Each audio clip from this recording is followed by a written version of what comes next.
Jazzcast Pros. Hello, everyone, and welcome back to another episode of Healing Her Within.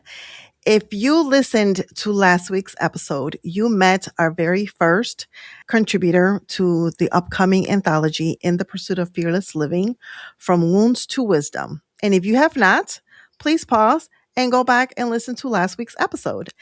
So today I have two more co-authors, and they are not new to writing. They have written before, and they are just adding to their collection, to their proprietary, to their legacy, and all of that good stuff. Welcome to Healing Her Within, the podcast for women who are ready to break free, rise up, and reclaim every part of themselves. I'm your host, Maryann Rivera-Dannert, certified life and confidence coach, author, speaker, and a woman who's walked through the fire and came out fearless. This is Healing Her Within. Let's begin. Khiesha, you can go first. Tell us a little bit about yourself. My name is Khiesha Veal, and I'm a woman who's learning how to rebuild life with grace, faith, and intention. I'm a widow, a real estate investor. I'm also a public speaker, a writer, a author, and someone who is rediscovering what living really looks like after loss. Thank you. You're welcome. Next, Nadia. So I am Dr. Nadia Monsano. I am a 13-time Amazon best-selling author. I am thankful to be on this journey with you ladies in sharing my story in this anthology with you all. So thank you so much for having me. Yes, thank you. And thank you to the both of you for saying yes to my vision and to sharing your story with the world. So, Khiesha, why did you say yes to writing in this project? Okay, I said yes for several reasons. This one, because we are GSU cohorts. Also, I believe in supporting one another. And you were the one that helped me with my first book project. So I felt like I needed to say yes. And I also said yes to this project because I believe that our stories carry healing, not just for us, but for someone else who might need to know that they're not alone. And writing this chapter was part of my own healing. And it was also a way of me honoring my journey. Yeah, I love that.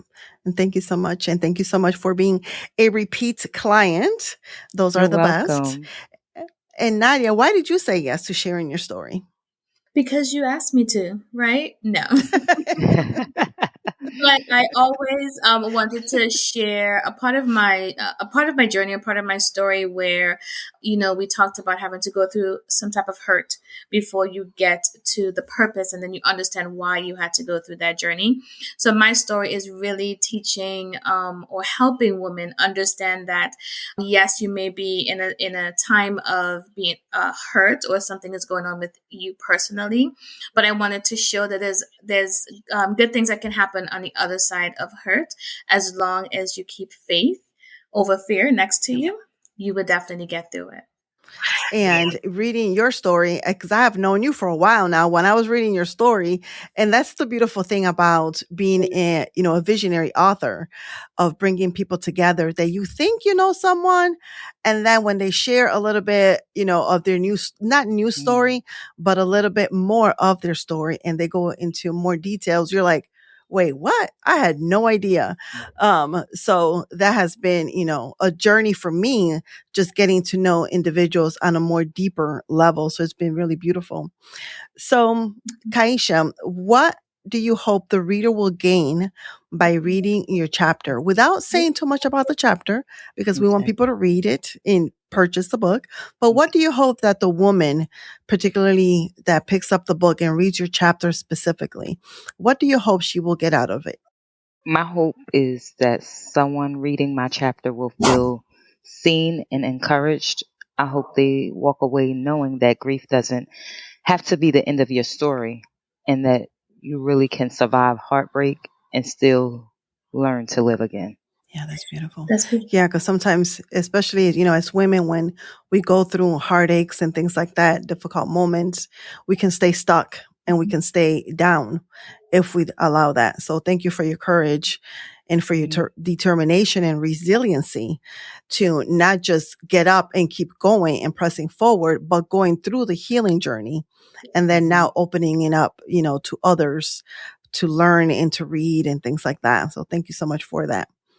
You're welcome. Nadia, and for you, what do you hope the reader will get out of reading your story? I hope the reader, after reading my story, would get encouragement, right? Because just a tad bit about what I wrote about. Can you imagine going through a pregnancy, the best time of a woman's life, right? Trying to give birth, and you're married, but you also have to go through a divorce at the exact same time. Talk about a roller coaster of emotions on a day-to-day basis. Some days I'm happy, some days I'm sad, some days I'm angry, and other days I go into depression, right? Because what am I going to do after I have this baby, right? So I talk about just sometimes you have these happy moments that is happening to you. However, there's turmoil as well, right? And you go through this emotional roller coaster ride. And throughout my story and my journey, I just teach you how to take it one day at a time. Take that emotion one day at a time, or 1 minute at a time if you have to, if you're going through anything that's really serious. Take it one moment at a time and allow yourself the time to heal. There's not a clock that says you need to be healed by Monday, or you should not be feeling sorry or sad on Tuesday. Know that there is time in healing. So you have to take that time to heal. And no one in your immediate circle or friends or family should be telling you, you should be good by now. It's been a year. It's been 2 years. You should be okay. No, I need to heal on my own timing. And from my story, I just talk about how I had to lose everything to get to how I am today. Yeah, that's so true. So you spoke a little bit of something that sounds like boundaries. So keep going with that, Nadia. Like, how do you set those boundaries when you think about it and you take a step back? People just want the best for us. People that once knew us when we were happy and go lucky and just, living life from what they saw. But now, we're dealing with this hurt, with this betrayal, with this grief, with this loss. How do you set those boundaries without turning people off? That's been quite a challenge for me because with all my emotions, sometimes I don't want to be bothered with people. Sometimes I want to be by myself. Sometimes I only want to be bothered with certain people. And I noticed that with grief, you have different triggers. So it's kind of hard. I'm still learning how to navigate that and how to put up boundaries. But I'm learning to be quiet because I tend to react out of anger or just my emotions. I wear them on my sleeve. So I'm definitely trying to do better with that. And I think by putting boundaries up, that will help. So I've been thinking about it, but you have to put up certain boundaries with certain people. But it's been quite a journey. And like Dr. Nadia was just saying and talking about what she was going through, I didn't realize until what I was going through that grief comes in different forms. It doesn't necessarily have to be in death. It just comes from something that you're used to, a loss. So Nadia, I'm not sure if you were able to hear the question. So the question was, you were talking about what sounded like boundaries. So how do you set boundaries with individuals who mean the best for you? They want to see you get over it because they saw you once upon a time happy and going through life and things like that. But now you are on a healing journey because of the betrayal, because of the loss, you're grieving. So how do you set those boundaries without hurting anybody else's feelings? Great question about boundaries. And the one thing we have to learn and understand is when we are going through anything traumatic, you have to take that moment to yourself first to understand what it is that you are going through. You do not need a big circle of people around you because they're going to ask you how you doing, what you doing. And those sometimes those questions trigger you as well in order to break down and cry, things of that nature. So whenever you're going through something traumatic, you have to take that moment to yourself first understand what it is that you're going through, understand how you're supposed to get out of whatever situation that you're in at the moment, and have a very, very small circle of trusted friend or family that you can rely on, because I don't want you to do this by yourself. Healing should not be by yourself, right? But you do not need 10, 15 people around you every day to ask you how you're doing. You just need that one or two. And I'm not telling you to retract from your friends and family, but you have to have that quiet moment for a while, understand what it is that you're going through. And then when you feel up to having more people around you, when you're able to not break and cry when you talk about your story, then you can then start having other people around you. Yeah, that's so true. I love that. Thank you for that. So you have both written before. So Khiesha, tell us a little bit about the chapter that you wrote in the Rise Stronger book, and what are you looking forward to in 2026? Well, my book, I was just so excited to do that project, Navigating Life. Oh, these unexpected changes. And Rise Stronger. They all are actually speaking on my experience of what I went through with my grief journey and what I'm currently still going through with my grief journey. And one of the things that I've learned on this grief journey is that you are not in control of this journey. Grief is in control of you. You may think that you can control it, but you can't. Because when I tell you, I still cry daily, like at times where I feel like I shouldn't be crying. So the more I feel like I get it out, and writing is one of those tools that I use, it's been very helpful. And I realized it is immediately, like a couple of months after my husband passed, I was standing in the kitchen and I heard the Lord he spoke to me. And what he said, I wrote it down. And I read it to my sister and she said, "Where you get that from?" I said, "I wrote that." She said, "When did you write that?" I said, "Just now, like the Lord spoke to me and I wrote it." And she was like, "You did not just write that." And I was like, "Yes, I did." So I realized that now that writing has become something that helps me feel better. I just Yeah. write my thoughts. Mm-hmm. So that's how I got all these books, because I'm just constantly writing my thoughts.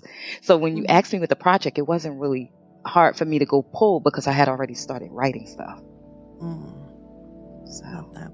And what are you looking forward to in 2026? 2026? Well, I started working on something. And I don't want to tell you, I don't want to talk about it, but I do have to contact you about it because I'm going to need you for it. Okay. But it's something that the Lord put in my spirit to do for 2026. So I'm excited. Awesome. And Nadia, so tell us about your books. How did you start writing? Tell us about, if you can remember, the very first book that you wrote or project that you were a part of, and what keeps you continuing to write? I love the fact that you asked that question, especially to even authors who have been writing for a while, right? There's always a passion after you start writing. For some reason, you get that bug and you're like, "Oh, I want to write this something again because I made an impact on certain people," right? My very first book that I wrote, I was in an anthology called Step into Leadership Greatness with Dr. Jennifer Jones Byron. And when she sent me the message to say, "Hey, do you want to be part of my anthology?" I was like, "Anthology? What is that? I don't even know what that means," right? And then she explained to me what that means. A combination of ladies are going to get together, and we wrote a leadership book. So I talked about me being a manager, seeing leadership skills in others that they didn't see in themselves, and being able to bring out those leadership skills and what did I have to do. And then after that, it was that bug that bit me for writing, and I continuously did anthologies. 2 years ago, I actually did my first visionary project, and I was thankful to have you, Dr. Maryann, in that project with me, The Beautiful Face of the Invisible Illness, Masking the Pain We Endure. And that was such a success. We had a book launch and we had so many great things happening that volume 2 is getting ready to come out as well for The Beautiful Face. And then, of course, I'm in this particular project with you as well. So it was just, I will be honest, this is the first time that I've ever shared this part of my story or my journey in your book. I have always talked about leadership and growth in an organization and things of that nature, I never went very personal with my life. And I for all the years I wasn't comfortable yet, because I looked at myself as, you couldn't keep a marriage, not by my fault, right? But you couldn't keep a marriage, and now you have a child on the way. So you know how you have that stigmatism of what would people say about me when I share this story, right? But then I realized there's a woman that's sitting somewhere crying, pregnant, and might be alone, who has not in a happy marriage, let me put it that way, and they don't know what to do, and they don't know what the outcome of leaving that husband would be. And I want to be that face to show that you can get through this with your child successfully, because I have a 21-year-old. I'm going to brag on him just a little bit, if you don't mind. I have a 21-year-old who is in Florida State University, and he is graduating in December of next year with his master's in statistics and finance. So you can do it. You can do it as a single woman having a child on their own. I want to show us that we can stand. And now, again, it takes a village. I always say that I am not raising him by myself. I have people that will support and help me. But to the woman who is listening, who is pregnant for your husband or whoever, and you're just not happy in that relationship, I'm not telling you to leave right now. What I'm telling you is, look at my story, and there is happiness on the other side. You should not live day to day unhappy. You should not, especially in a relationship. Yeah. That's so true, because sometimes when we have other people speaking in our ear and things like that, we start seeing ourselves through their lenses, and it can be completely different from what we envision for our own lives. So thank you so much for sharing that, and for allowing me to be the first one to share your personal story. Absolutely. So what are you working on for 2026 that you would like to share? Absolutely. So for 2026, I am hosting my very first in-person awards gala called Phenomenal Woman. That's you. And let me tell you what I'm looking forward to. Your speech that you're going to give on the day of, in person, to my audience members, because I've heard some of that story, and man, that's a powerful story that you're going to be sharing with us, and a message. And I cannot wait for the men and women, because it's going to be men and women in the room, to hear your story, and it's going to be absolutely amazing. I am super excited. I've been doing Phenomenal Woman. This year is going to be year 6. But this year is year 1 for being in person, because we've always been virtual. So I am super excited on planning that. And I can't wait to see you in Florida with me in February. Yes. I can't wait either, because while it's going to be nice and sunny in Florida, it's going to be freezing up here, and I cannot wait. Come get the sun, girl. Yes. Thank you very much to the both of you again for saying yes to my journey, to my dream, to my vision. And not just that, but also saying yes to yourselves. And before we leave, Khiesha, if you can just tell us really quick where people can connect with you and learn more about you. And then Nadia. Okay. My website is khieshaveal.com. That's my name, Khiesha, KhieshaVeal.com. And I'm also on Facebook, Khiesha Veal. And I'm on Instagram, Mrs. Veal1. And you can find me on social media. My Facebook pages is Nadia Monsano. And then, of course, just to mention, I do have my graphic design business, which is Elite Creations. So you'll find all things about me under my website, elitecreations.biz, B-I-Z. Awesome. Thank you so much, ladies. You're welcome. You're Thank welcome. you. Thank you. Thank you for tuning in to today's episode. If you enjoyed today's conversation, please leave us a 5-star review and share with a friend or two. If you aren't already following us on social media, please connect with me on LinkedIn at Maryann Rivera-Dannert, or visit our website, MaryannRivera-Dannert.com. I will catch you next week with a brand new episode, and remember that you are a priority and you matter. And one last thing. This is a disclaimer. The information shared in this podcast is for educational and entertainment purposes only, and it's not a substitute for professional advice, diagnosis, or treatment. I am not a licensed therapist or counselor. If you're dealing with mental health or emotional challenges, please seek support from a qualified professional or a licensed counselor. Have a beautiful day.